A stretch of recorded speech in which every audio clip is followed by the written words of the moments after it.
With the mainstream market reaching near saturation point, more and more manufacturers are turning to niche products to increase their slice of the pie. On this edition of Test Drive, the Hyundai Veloster.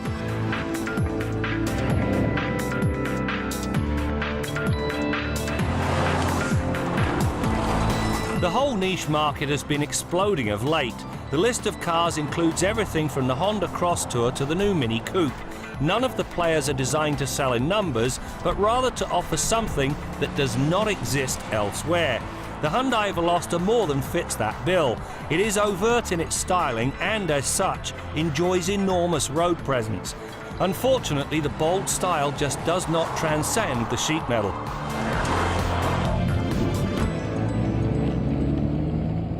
One of the interesting features on this Veloster is a third door on the right side of the vehicle. Now, it really does ease access to the back seat. The problem is they forgot the headroom. The Veloster is powered by a 1.6-litre direct injection 4 that also features variable cam timing on both the intake and exhaust side. The combination puts forth 138 horsepower and 123 pound-feet of torque. Credit where credit is due. Even as it's forced to rev to redline, the noise the engine produces is not overwhelming. Now, this turned out to be a blessing in disguise. Given the stunning looks and the name of this vehicle, you'd expect it to have a modicum of velocity. Not. It takes 10 seconds to run to 100k and 7.3 seconds to do the 80 to 120 passing move. In the end, it's not a Veloster, it's a slowster. The power is fed to the 215 40R18 front tyres through a 6-speed manual gearbox or optional twin-clutch automatic.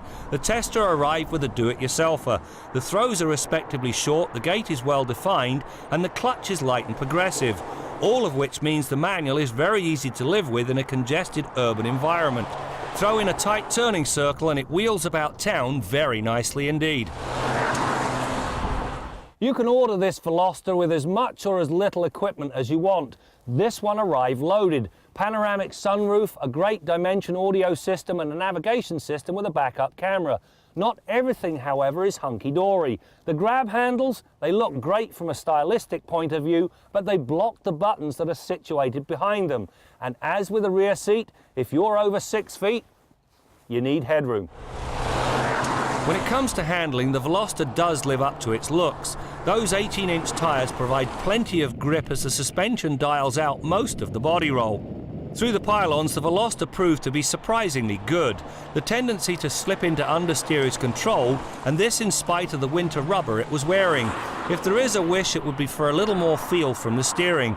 The electric assist is too light much of the time. On the flip side, the Veloster rides quite well. Only when it encounters a sharp bump does it feed the jolt back to its occupants. So there you have it, the all-new Veloster. This thing has got great looks and handling to match, but it needs more power, a usable back seat, and certainly more headroom.